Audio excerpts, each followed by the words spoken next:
Well, happy Flow State Saturday, kids. We're back again, the Flow State apprentices, serving you today. And what we're going to talk about is how to live from a place of flow. I've been studying a lot of Chase Hughes recently, and if this stuff is a tactic, people will see it as a tactic. What we're going to focus on today is flow as a way of life. So that way you don't have to like turn it on and pretend to be something that I'm not. That's extremely expensive for the nervous system. Part of the reason why I like the Carl Jung shadow integration. If I can be comfortable with who I am no matter where I am, I'm not burning energy pretending that I'm something not. And I think Miss Magdalena does a fantastic job of living from flow. I seem to be the structured, somehow I'm the structured one in the group. That's never literally happened in my life before. And the intersection of structure plus flow, how to come from a place of living from a place of flow. And then also, like, how do I encourage flow in those around me? That's kind of what we have on tap for you. And then Dr. Jake gets to be the mystery card today. And so I'm going to turn it over to Magdalena. Are you ready to do the full intro? Cool. So Magdalena had the inspiration this week. So if you want to introduce this idea. She's an expert in cellular nutrition, especially cell membrane, and her flow state language is that of dancing. So if you want to take it away, Magdalena. Funny enough, I'm an expert in cell membrane fluidity, which really ties well to flow state. Yeah, I just thought of that right now, actually. So I will introduce you to the topic, and then I will introduce to you Brian and Dr. Jake. So what we talk about is flow state, right? And a lot of the times when people think of flow state, they think of getting into a certain state for a certain period of time, which we really do talk about often as well. Like, how do you achieve peak performance by getting into a state of flow where you can get a lot done without a lot of effort, without too much mental activity, and just like a lot of ease. So this is great for people, when you're working in the corporate world, or if you're a CEO, when you want to get a lot done without too much effort and without too much, if you don't want to burn out and yet get a lot done, it's great. But what I really want to talk about today is actually living from flow. So there's getting into flow, and then there's living from flow. And I started living from flow a few years ago when I went more from my head to my heart. And that just naturally, moving that energy into here naturally started having me be more spontaneous, going more with the flow of life, planning less. And as a result of that, my life turned magical. Like, I'm not kidding. I feel like I see miracles all the time. More rainbows show up in the sky more often because I'm just going with the flow of where my heart and my soul are guiding me rather than where my mind is wanting me, through schedules and structured thinking, is wanting me to go. So that's what we're going to be talking about today, and all from our own different perspectives. So a combination of like living from flow and a flow lifestyle. So yes, I'm a certified health coach. I help people overcome burnout. I help people lose weight effortlessly. And I also help people live from alignment within their soul and like get clarity on what their next steps are in life if they're not sure where they want to go next. Brian Muka here, who is our host, he is the one that holds the structure together, and I love it. I think it's a really good strength. So keep being structured because we need that within our flow personalities. Brian Muka was actually an ex-bomb technician. So that's a lot of where he's very precise in a lot of the things that he does. And that's a really good skill to have as a special ops operator. He's also a leadership advisor right now, and he's really, really well versed in the quantum field. So quantum mechanics and just shifting energy within the quantum field. And then we have Dr. Jake Felice, and he is a naturopathic doctor, specializes in longevity medicine, and helps people in their 50s, 60s, and 70s get into amazing shape, even be in the best health of their life. So we like to call him the performance physician. Dr. Jake likes to perform, well, he likes to surf. So that's a flow state activity. And his other flow state activity that he loves to do is play the flute. So it's through music. Whereas Brian Muka is more into hydrofoil, on the riding the waves with a hydrofoil. And I like to boogie board, ride the waves with my body. And I also love to dance. Dr. Jake, go ahead. And then Brian. Oh, I'm looking forward to today's topic. We live in a spectrified world where there are varying degrees of demands that are placed on us. And part of being in flow is dealing with those demands, and part of being in flow and having a flow-based lifestyle is crafting your life over time so that it is more conducive to flow. So I think I'll just leave it at that. I think but I think that we're going to talk about both of those today. And I look forward to talking and speaking from my own personal experience with a busy life and a busy job. And I want to hear more about that from you guys because you are crafting as entrepreneurs. You have an immense amount of freedom to craft your own life in your own way. And that's one of the beautiful things about being a founder or an entrepreneur. I was just laughing because I joke to people that as an entrepreneur, I left the 9 to 5 job so I can work the 7 a.m. to 10 p.m. job as an entrepreneur, full-time work. That's funny. And so my role in all this is how do you turn the brakes off? Shadow work, those types of things. Especially, I'm an expert in fear. My bomb tech background, I got to learn terror in an interesting way, how to be with it. The long-term fear stuff, the unworthiness, the shadow stuff that hasn't been resolved yet. I like doing that work. And then the other major thing right now is listening to you guys, the audience. How do you get more time? And so working with AI tools to give time back to you so you can spend not only more time in flow, but also to do more of the work to take the brakes off. That's huge. A 21st century skill is how do we reduce friction? Because there is an unlimited amount of power that you can tap into, especially with these methods. But if I put too much power into an engine as too much friction, I'm going to blow the engine up. So that looks a lot like burnout. So that's the only thing I wanted to add to the intro today. The focus of what I'm seeing real time in our ecosystem. So as you were talking, Brian, about putting the brakes on, so I think this is a huge topic of discussion. What came to mind is slow is flow. When you're like rushing through things and multitasking and doing so many things at once, you're not in flow. You're in burnout mode. Like Yeah. if you want to burn out, do that. And I'm actually reading a really amazing book right now. I just started it. It's called In Praise of Slow. And it's got Mm. like the slow sign on it and then a little Like that turtle title. in the middle. Yeah. And he talks about how there's actually a slow movement. Did you guys know this? I'm really excited about this because I think I'm What movement? Slow slow movement. to slow down. You know how there was like the Oh, yeah. fast movement of speeding everything up through technology, fast food. So now and like getting so much done in a little amount of time. Now it's actually, there's a whole movement to slow life down. And not surprisingly enough, Italy is on board with it the most. There's some towns in Italy that are specific Oh, so too slow. Although I know the Caribbean and there's a lot of Caribbean towns and just like the warm countries, they kind of tend to do things more slowly. But it says it's not about becoming like snail paced. It's not about that. It's about slowing down your mind. So even when things around you are happening fast, your internal state is slow, and that's when you can get into flow. mm, And by slow, I mean, just being present to the moment. When you're present and you only have the thoughts that are pertaining to the present moment and not the thoughts that are about the future and the past, then like there's a lot that happens in the mind.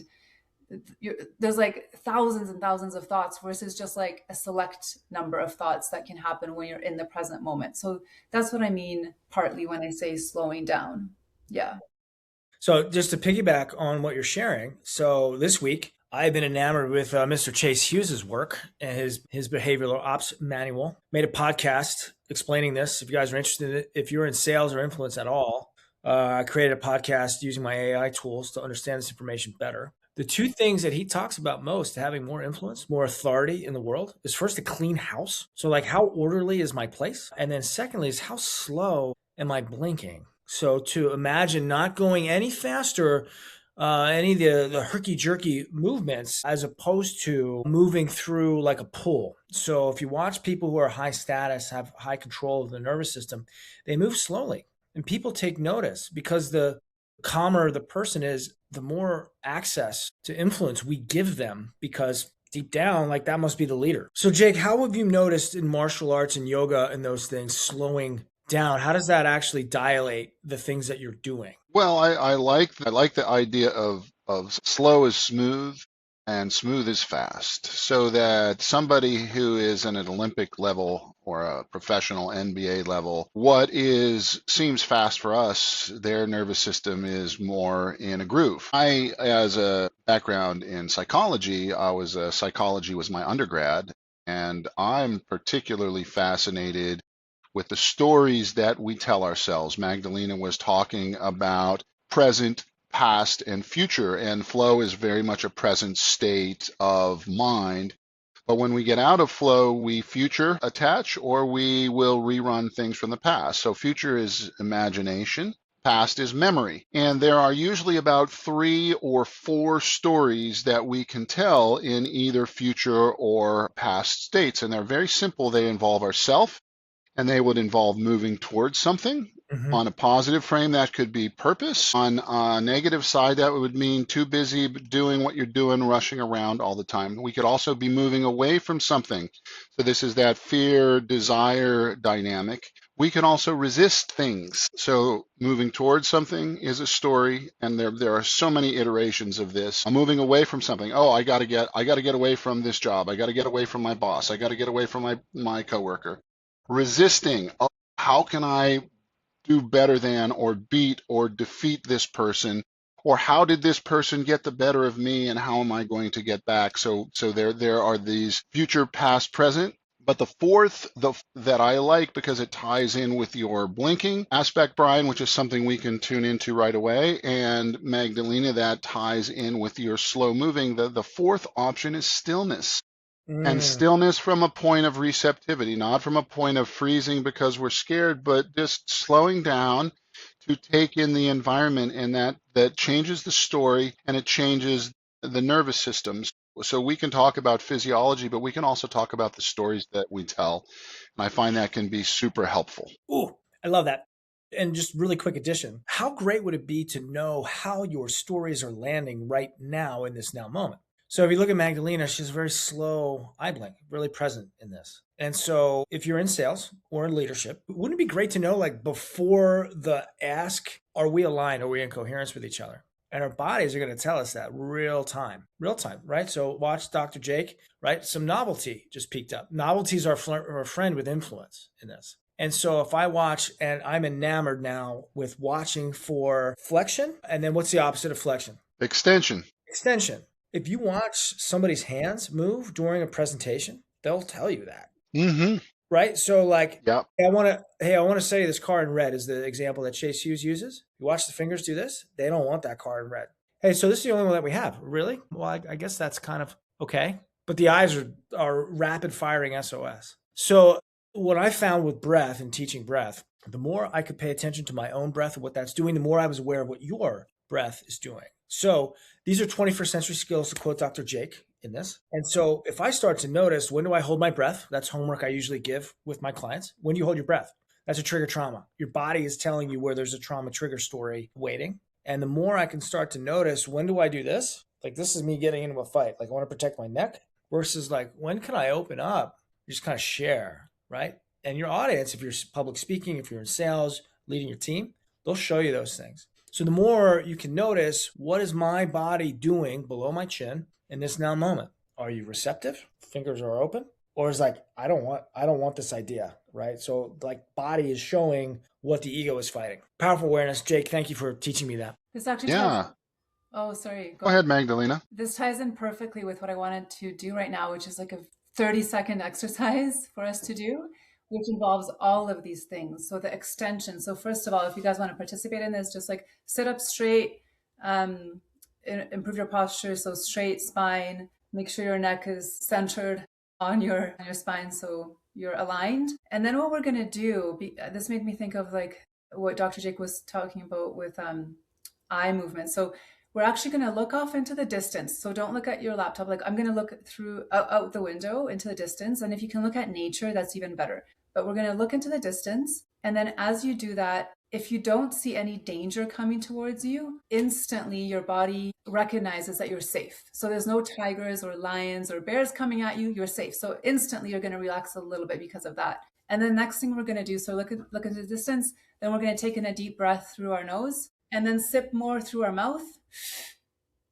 Hold and release. And we're going to do that one more time. So look into the distance, inhale through your nose, sip through your mouth to fill the diaphragm, hold and release. I don't know if you guys notice a difference, but I do. I feel like Definitely. And just a tie in with the breath. Breaths happen typically in waves, physiologically speaking, with the diaphragm slowly moving up, slowly moving down, faster if we're in distress or if we're physically active. But when you are not physically active, or even sometimes when you are physically active, you'll sometimes notice a pause or a sigh. And when that happens next time, pay real close attention to your thought process. You will have just let something go. You will have just released something, and it's a very powerful way to navigate in your life because that is a great signal from the body that you just had an integrative thought. So when that breath wave comes, you can think about what was it I was just thinking about, and oh, okay, maybe I do need to make this step, or maybe I need to stop doing this, or maybe I can let go of that. We must tie the physiologic pieces to our mind, our soul, and our heart. And the way that we do this is looking at the signals. So today we learned about blinking. We just did a breath exercise. So how do we tie this all together and bring it into the story realm?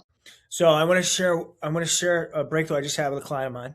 He's a computer science guy. He's a programmer and major podcast host. We talked about clearing the cache. So you may know this, you may not. Really important. I do this before every show. I clear out the history of my Chrome browser because we're on Riverside FM is how we're doing this and restream stuff. So the more clear my cache is, the better the video quality and the less likelihood of having to tap into my hard drive for extra processing power. What Magdalena just led us through is clearing the bioquantum cache. How does our quantum computer work? Breath is powerful for that as well. And I just want to direct a couple times during the day habit stacking. So, like Jake's drinking coffee right now. And I'm really enjoying the ASMR, the sensory sensation of hearing him sip his coffee. This is a really special. Oh, I better be muting that. Sorry, guys. No. Please keep it. Actually, it's really useful into being present with the sound that's happening. It's a rest and digest sound. So typically around eating, anytime I eat, anytime I drink, if I could just be present and do a version of what Magdalena just led us in and take in the safety and the deliciousness of maybe the tea. I have a Branch Chains and Kratom that I'm enjoying here in my mystery bottle.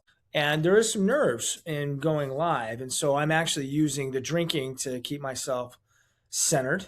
And the other thing I want to mention, and a lot of people get this wrong, right? And so, Jake, with your background in psychology, this is an elusive, obvious thing. Thoughts are only 10% of the equation. And so, in this now moment, while we're present, our mirror neurons are firing. Jake's drinking coffee again. Magdalena has a low and slow breath. Just take note of what the sensations are below the chin. So, I want you to get away from your thoughts and maybe touch your heart. And if you can feel your heart pulsing, specifically to notice the space in between the heartbeats, time starts to dilate. And I'm nervous. You can hear it in my voice. I want to give you guys this trick too. I'm going to touch my belly button now. The Dantian, to be very specific in that. And I'm going to say the words 99. And for the rest of the show, I want to talk from my belly. There's something really powerful about being my strong center, slowing my speech down, having strong body language that entrains the rest of the room. So if you're interested in influence, it's brought to you by flow and by speaking from the most aligned places. And just do that at home. If you're listening to this, touch your stomach, 99. 99. And I'm happy. Or I'm, whatever you're experiencing this moment, man, my feet are tingly. I'm feeling my power. Like whatever it is that you notice below your chin, just say it out loud. And that's a great way to get back into the flow state of being, what I actually mean is in this now moment, present with my body, not just in my mind. So that's so fascinating. And actually for the rest of the time, I'll consciously speak from my stomach or my womb space. So when I was saying that I started getting into flow when I went more from the mind to the heart, so that lasted for a couple of years, but then I actually went from the heart to the womb, which is like the Dantian area. And that's where I felt even more alignment. So I was just basically living like aligned in my whole body, which I still am. And, I can dip out of it at times when I get too caught up in my mind. So I just have to remind myself to like get into my heart. But I actually sometimes have to remind myself to get more into my womb space, which is exactly the sense of power and groundedness and like commanding confidence and respect. It really does come from that womb space. This is more like the loving, open energy, but this is like the energy of command. So again, if you're a leader in your company and you want to command respect, but in a gentle, loving way, connect with your heart, but then touch your dantian, breathe into your belly, and then interact with other, your employees through your belly energy. It's pretty powerful. And all it is like placing awareness on there, doing some breath work if you want. So all primates have male dominance hierarchy. So this is a bit of a male oriented thing, but the alpha is the leader in every primate, let's say, except for human beings. And there's Sapolsky out of Stanford. I think this comes from his research, if I'm not mistaken. The alpha male is typically a young adolescent or a mature male, not a very young male or a very old male in these hierarchies, and they have a lot of conflict that they have to deal with because they're running the tribe, so to speak. And testosterone directly correlates with the alpha male. But the alpha male, if you just have a lot of testosterone, that's not a great way to think, and that's not a great way to go through life because it puts the blinders on. The alpha male also has very high levels of serotonin so that they can project power along with calmness. And serotonin is definitely a part of the flow state. It tends to come in long after we've been in flow and helps us with that calmness that lasts after an intense flow experience. So again, flow is a spectrum. And the more intense the flow, sometimes that bigger that serotonin production is. So calmness is a feature of, I probably shouldn't talk too much about work, but I'll say that there's a CEO that I know, and he will apply testosterone before big meetings because he feels that it gives him a competitive edge. What I recommend to my patients who are in high executive position is also to add a little serotonin to the mix. So that can be done naturally or through food base, or you can do a little 5-HTP supplementation, which is basically it's a supplement that's a tryptophan analog for anyone who wants to Google that, 5-HTP, but not a sleepy time dose, but about half of that for a good, calm, relaxed day. And it's really interesting when you do this throughout your day, you just don't get as ruffled. It's just, stuff just doesn't bother you as much. And then the calmness radiates to your team, and it also can radiate to your clients. And your family when you get home. And the family, especially when you get home after a rough day. So it's a great segue to what Magdalena was bringing up about music, and hopefully we talk a little bit about dance. And I just want to share a little bit. A couple times this week, Yael, my partner, she had us play "Ring My Bell" as our walkout song in the kitchen. And so she's got her little space boot socks on and making coffee, and we're singing and dancing with each other. And what a blast the whole day was. And what a great natural serotonin and oxytocin booster. There's physical touch. And anyway. Yeah, actually, I'll switch what I was going to say now. Honestly, having more fun in life, that's an amazing way to get into flow. And just laughing, like, why not laugh all the time, every day? It doesn't have to be reserved for, like laugh in your serious meetings, laugh at work. I actually I run corporate workshops, and one of my seminars is called Less Serious, More Resilient. And I talk about laughter as medicine.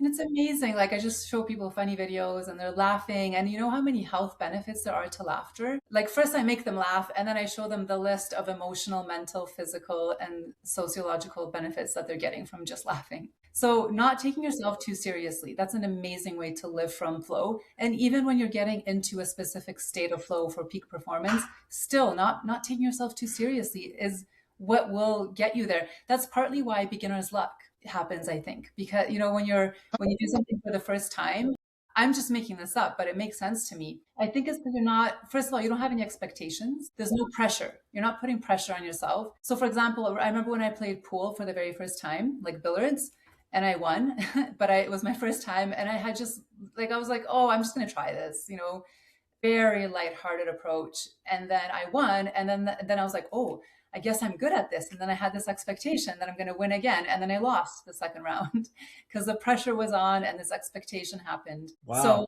I feel that lack of seriousness is really helpful, which doesn't mean being not responsible or not accountable. That's completely different. Like be responsible and accountable and don't take yourself and life seriously. And then, yes, music and dancing. What an amazing way to get into flow. A lot of people have been messaging me lately because they see that we're doing these flow state studios, wanting to sell me their specific music frequencies, the solfeggio frequencies, and there's different programs you can buy. And maybe I'm going to look into it more, more precisely if truly different frequencies make such a big difference for getting into flow. But I find if I just put on happy tunes, it could literally be like the Be Happy song or something to like raise my vibration. If I'm feeling a little unmotivated or a little bit down, yeah, that one, exactly.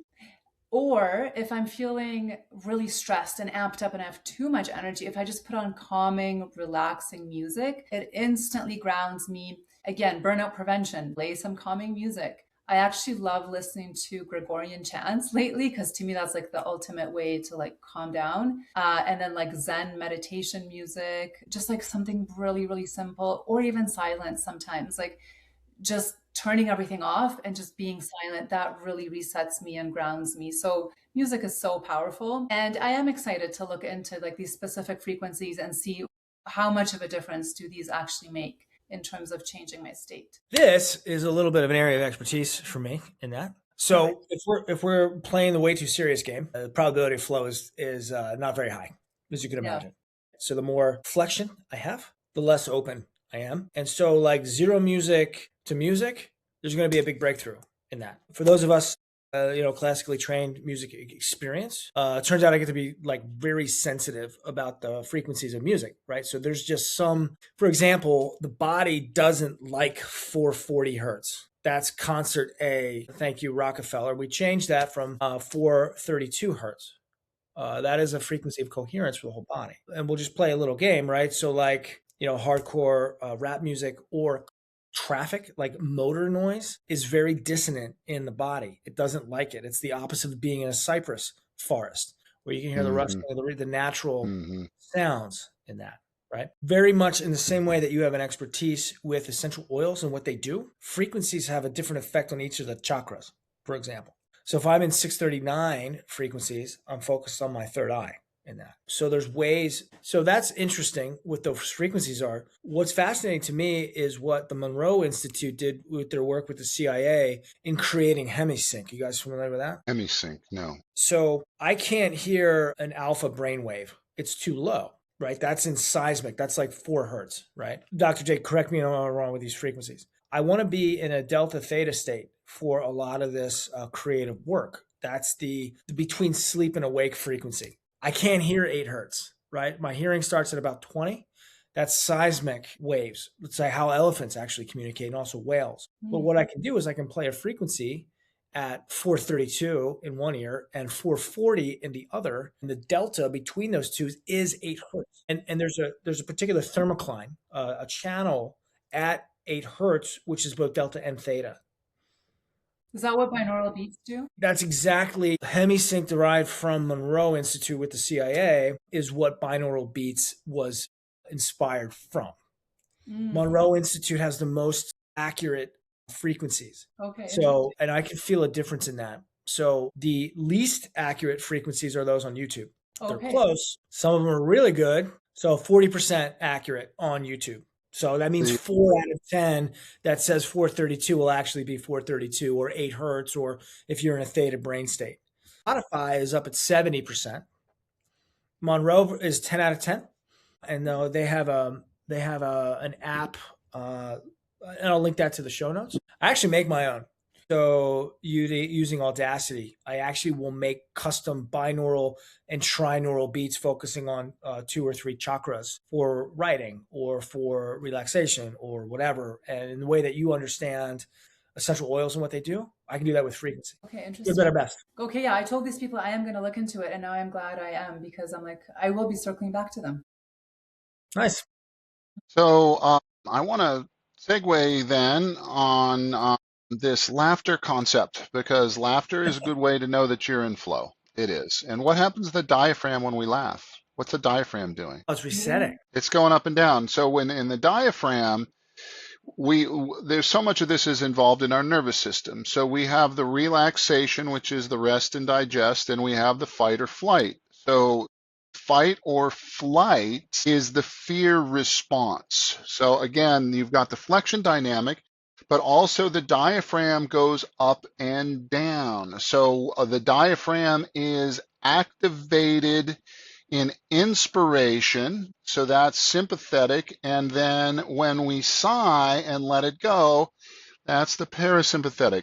Movement is critical to letting, I gotta swear sometimes. So movement is critical to letting shit go. And if you have a dog who's penned up in the yard, they can't run around, they can't release. Dogs will also do that shaky thing where they release. Humans, we release with laughter. Laughter is a release for us. It is so important for us to let, what else causes the diaphragm to go up and down?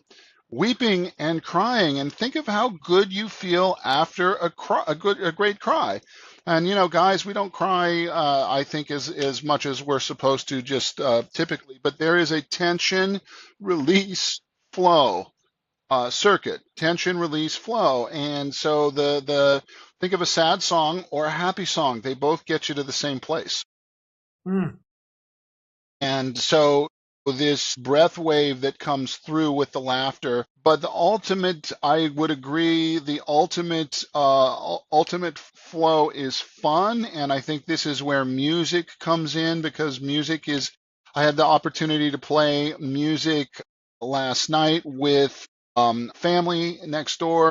There was an 11-year-old doing percussion.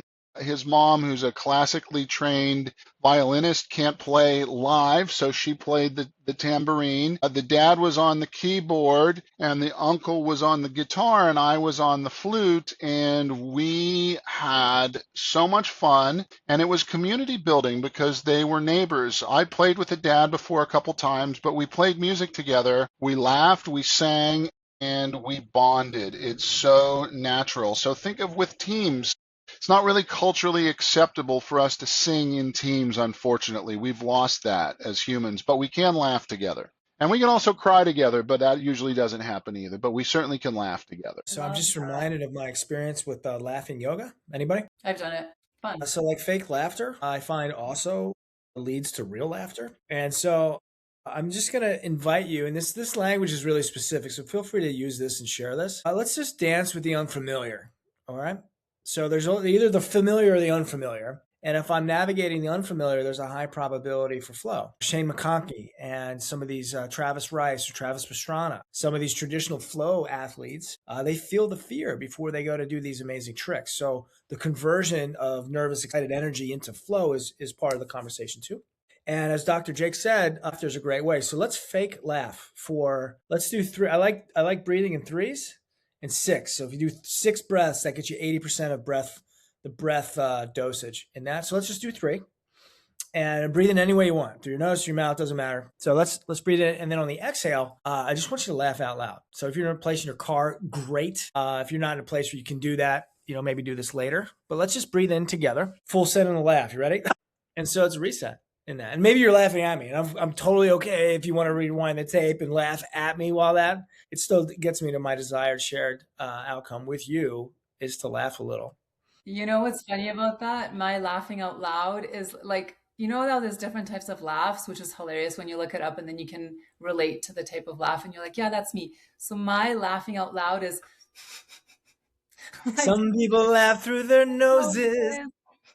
So when you're like, ha ha ha. So you're a nasal laugher. I hadn't thought of that before. Well, except if I'm like really laughing, but a lot of my laughs are like, so when you said breathe in and then laugh out loud, I was feeling so fake because I'm like, my laugh out loud is just breathing out through the nose. Like, so yesterday in dojo, I had the group create their own breath, right? So it was alternative nostril breathing. And somebody's like, well, I want to laugh on the way out. And so I was doing alternative nostril. I don't do this right now. And then the exhale was laughter. It was like really hard. It took all of my focus and it felt amazing afterwards. I love that. I just awesome. nodded all over. Fun. Amazing. I always pass Kleenexes around in my workshops before I do breath work because some of the breath work I do is pretty intense with a lot of like blowing out of the nose. So I'm like, take a Kleenex because I only want air coming out of your nose. So there's, I remember this week. It's amazing the client work as they help me remember the beginning of the breath journey. And that's hard. I don't remember the beginning of learning to use the breath. And I'm reminded of 2 ideas. First, I'll do some structure here. I have 10,000 opportunities to breathe either into calm, into the parasympathetic nervous system, or to the sympathetic. I wear a fitness tracker. I've shown you this before, my Phoenix 8. And I just want to share this fact. The way that these laser-mounted health trackers measure breath, the heart increases on the way up, just like you said, Dr. Jake. and it decreases on the way out. And so, like, if you're in the middle of overwhelm, the breathing in for 4 and out for double actually increases the HRV and that your heart rate variability, the lub dub space. And so, if you're dealing with a lot of stress, spending some time, and that's very, very useful just to start lengthening the breath. And even better, if I can lengthen the breath and hum at the same time, I'm going to make some nitric oxide. Maybe we So should my try. invitation is when you start to feel the stress increase in your life, you may want that. Use stress is good. I like operating with, some stakes, but when it starts to come down the curve, right? So if I take neurotropics and I add some, I'm going to get more performance, and I keep adding neurotropics, it flatlines. And if I add even more, it starts to come down. Stress is the same way. So how can I have the optimal amount of stress, the optimal tone in order to flow? And you can work on both sides of the equation with that. And do either of you guys know what the term nirvana means? We're talking Kurt Cobain, because you're in the rainy part of the country. Kurt Like in Buddhist. Cobain, Nirvana, a lot of people think means bliss or ecstasy, but it really, if you look at the deep Sanskrit meaning, it means exhale. And we can toggle both sides of our nervous system. So absolutely, like Brian said, that when we increase the time spent in exhalation, that calms the nervous system. But if you're driving and you're getting tired, you can increase the amount of time that you spend in inhalation, and that ramps up the nervous system. So if we're a little fatigued, we can go the other way. Most of us are stressed out, so Yes. we like to extend that exhale, but we can slow the inhale. That will rev up the motor a little bit. So the diaphragm, I forgot how important it is in sending the signal back to the brain. What am I doing? And so if I'm sprinting, I'm going to be taking breaths like this. See how my shoulders are moving? But I can also leverage that to turn up the nervous system if I'm getting ready to maybe do a max deadlift. That's part of my breathing protocol before I lift super heavy. Also, if you notice that you're tired on a drive, 2 inhales. So that's how I was taught. That's how to build some extra power. My addition to that is to also exhale through the nose. We forget about carbon dioxide it's actually a hormone. That's how powerful carbon dioxide is. And so on my exhales, if you're feeling tired, the 2 in and then out through the nose, because the body will hold on to more carbon dioxide. The more carbon dioxide I have, the more nitric oxide. So that's more flow. And also the more access to oxygen, which will wake me up in that. So nose in, nose out for most things is a great answer for wellness and flow. So you know what I wanted to say about that? In that book, In Praise of Slow, he talked about, he gave a lot of different statistics, such as one was that like every day, 1 million Americans call in sick to work, which is insane because they're stressed out and they're fatigued and they're sick. But also in terms of fatigue. So did you know that fatigue causes more car accidents than alcohol? Like way more. So it's actually a really big problem because people don't sleep enough because they're stressed and they have insomnia. But so another thing that I love to do in the car is to keep a bottle of peppermint essential oil. Like I use the doTERRA one because it's edible, but any kind of edible one that you can ingest safely, have it in your car and just put a drop of peppermint on your tongue if you're falling asleep at the wheel. Well, first of all, if you're falling asleep at the wheel, pull over and take a nap or go, like stop driving. But if you're just feeling a little bit fatigued and tired, take a drop of peppermint oil. It works amazing. Like I'd say better than coffee. So breath work is one thing, but that one drop will like go straight to your brain and energize you and wake you right up. I love it. So I just want to shift the conversation just a little bit. These are great tactics. So I just want to create a little more structure in this. And something we could talk about in the last 12 minutes that we're together is how you're incorporating flow into your life. And as you mentioned just now, maybe we'll just speed round this. So just share one thing. So as you're talking about the peppermint essential oil while driving, I reach for really clean water. For me, like rainwater or snowmelt, I love. I want water that's low deuterium count. So it's a lighter water molecule, more protium, which allows my mitochondria to turn that light in or that water into light, the same kind of reaction as the sun. So good clean water is actually, I'm going to go for that before I go to reach for a coffee, actually. And that solves 80% of my tiredness challenges. I'm actually dehydrated. Yes. Water is amazing. Dr. Jake, you have a great use case laboratory. You are in a high stress performance concierge practice. How do you incorporate some of the flow when you're like, all right, I'm flirting with distress? What do you do? I have a fair bit of stress at work because I have to take care of people who are in unpredictable situations. The physiology is always a little unpredictable, and many of my patients are aging, and that's why they're there to improve that and to lengthen their health span and reduce that really time at the end where things really are falling apart. So the first thing that I do is I I get up early and I go to the gym and get my workout in so that I'm arriving at work with a calm, getting the energy out. And then honestly, it makes my job easier if I get to work a little bit early. So Mm. I get to work early and I honestly, the first thing I do these days is I turn on my AI because I need help. Because the second thing I do is I look at my calendar and I will be in various states of preparation or still need to prep and look at labs, etc. And so I kind of get an idea of my schedule. And then I always have the same tasks every day. I have to answer emails. I have to answer patient questions online. There will always be some add-ons, so I might have new things coming in. And so I have a very good idea of the different tasks that I do and how much energy and concentration they have. And so then I line it up and I typically do my hardest, most thought intensive work in the morning if I have time. And then ultimately, I don't think a lot of doctors want to admit this, but you don't have enough time all the time to do all the prep work that you want. So sometimes you're live and just relaxing and not worrying about, am I late with this patient? One of the most clinically important questions that a patient asks a doctor is when the doctor says, "Oh, thanks," and getting ready to end the visit, and the patient says, "Oh, I have one more question." The That's the clump. one that's the one question that the patient didn't want to ever forget. No matter what I do, I'm going to ask this question, and they usually do it at the very end when time is out or you've already spent extra time. So then having to tell myself the story, this is why I'm here, this is the most important part of my day, and not worrying about, okay, how am I going to have time to chart this, and I want to get out at a certain time, et cetera, et cetera. But I would say that dividing the tasks down into things that I can do, and then finding and matching the tasks that I have, so many tasks that I need to do with my energy levels in the moment. So I don't resist. And when I'm really tired, I don't do my hard thinking. I do the rote work where I'm just checking boxes or that kind of thing. I So love it. that's kind of what I do. Break it down into smaller chunks and do what the energy is and have a little exercise beforehand. And then when I'm done with work, now that the daylight is getting longer, I like to go for a little walk after work.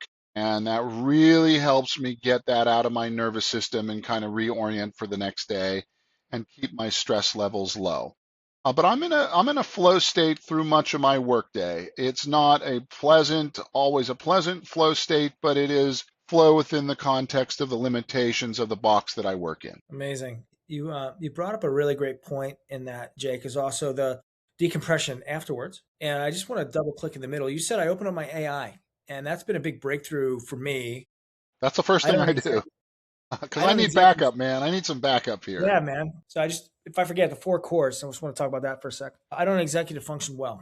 Brain injury, ADHD, those like a really good innovator. I do that well. A visionary, those types of things. But man, like as I'm a worker bee, I forget. And so I've been using something called Lindy.ai to load my Go High Level CRM. A lot of the energy heavy, low leverage, I get annoyed. And the thing that's actually helping me the most right now is I downloaded something and I subscribe to Whisperflow. And Whisperflow is an overlay on my phone. And we were out for sushi last night and I needed to make some introductions. It was a 30-second thing. It would have taken me 3 minutes to type this out with my fingers. I just talked to my phone, made the introduction. It was 100% accurate. I'm done. So instead of going at 30 words a minute, I'm at 300. And so that frees up more bandwidth for me to spend more time in flow. And so this leads me to the four core, also like a quad processor for a computer. There's the stuff that I do really well. It makes me flow. Then there's the stuff from my virtual team or my AI agent. I'm working with a company to build my own in that. The third thing is like my who's, right? Magdalena does some things that I will never be good at. Like not even have a chance of mitigating my weaknesses, and she just naturally is great at that. Same thing with Dr. Jake. So if I have somebody that is in flow that does something that I suck at, I have that as a team. So cooperation. And then the fourth core is the word no. That's not in my wheelhouse. Not good at it. I've tried mitigating it. I don't have it available to me. And so using one of the other two cores to outsource, now the whole tribe can operate and flow doing what they love to do. And, we win together. So I just want to Oh share my that. gosh, that is such a great point. I find this whole outsourcing thing and collaborating makes life so much easier. Hmm. Or kind of, I don't know if it's me just, but I'm conditioned to think I have to do everything by myself, especially as an entrepreneur. If you don't have like crazy huge budgets for marketing and this and that, you just think you have to do it all by yourself. But it's like, no, you don't. You can leverage it. You can find people that you can collaborate with that can help you because they have different strengths. So I love what Brian said. And just to kind of tie all this together, circling back to this idea of living from flow, just to keep it super simple, for me, living from flow is just living from a state of surrender. So surrender to the higher power that just can take over your life. And basically, you just become the vessel for that higher power to express itself through you. And that's when life is super fun. Like that's when the magic and the miracles really happen. And that's when your gifts really come out and you're used in a very unique way. This higher power doesn't Yeah. express itself the same through everybody. It's extremely unique, and it'll make you feel more calm, and it'll make you enjoy life more, and it'll have you meet the right people and come across the right opportunities. And one person that I follow, whose books I'm currently reading, is Tasha Silver. She's basically an expert in surrender, and I just wanted to read a really quick quote as a closing of what you can say to start your week or start your day. And it's a quote from her. It's like a surrender prayer that she says, which is, "Divine Beloved, I offer you this day or this week. Please guide my mind, my actions, and my heart. Show me what is truly mine to do and help me trust the unfolding." Like, just give it up. And when you give it up, honestly, your life will change. It'll transform and your higher self will take control, not your limited mind. The mind is great, but it's limited.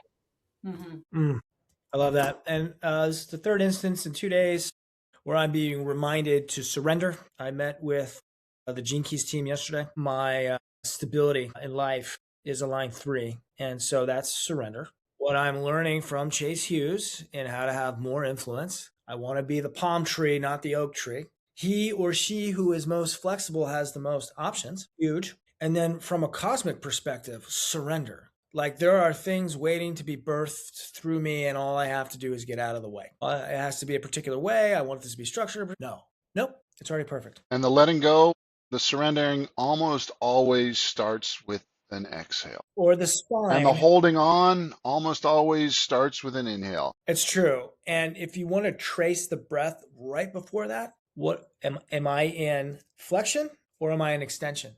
Your spine will be the indicator and the predictor of what the breath's going to do next. So you may think it's the breath, but if I can control my posture, look at Magdalena's posture. Amazing. Yeah, but I have neck pain. That's why I'm like, ugh. Sorry to laugh. I didn't mean to. But I look too. straight. So we covered a lot today. And again, we're coming from a place of these are not tactics to use. These are not biohacks either, but you can use them as such if you want. How do I program into my day the spaces to go slower? How can I surrender? How do I show up to, I know I'm going to have the stressful start to the opening of the performance clinic. All right. What can I do to preload the stress? What's my emergency procedure for when stress is now in distress? We've got laughter, we've got breath, we've got drinking water, we've got music, we've got dance. And by the way, guys, so the reason we do this live is so that we can interact with you. And so I can give you 100% of what I know. It will only ever be 90% of what you need because I'm counting on you for that last 10% for you to feed it back to me and really make this amazing meal. So I'd love to hear back from you on these various channels, LinkedIn, YouTube, Instagram, whatever. Thanks for playing with us today. We're going to cut this up into different parts and pieces. So if you like this, the greatest thing you can do is share it. Share it with folks that could use some more flow in their life, people that are riddled with stress. They need this. That's why we're doing it. And one more thing, if you like this and you want to join us in a closed container, every Wednesday at 2:30 p.m. Mountain Time, we have a free Zoom call on Flow State. Everything Flow State, we talk about all these types of things, and then we get your inputs, and then we learn what you want us to talk about on Saturdays. So please join. Just DM us or comment below. Just comment Flow State, and then we'll set you up with the Zoom link. May the flow be with you. Thanks, guys, for playing. Thanks.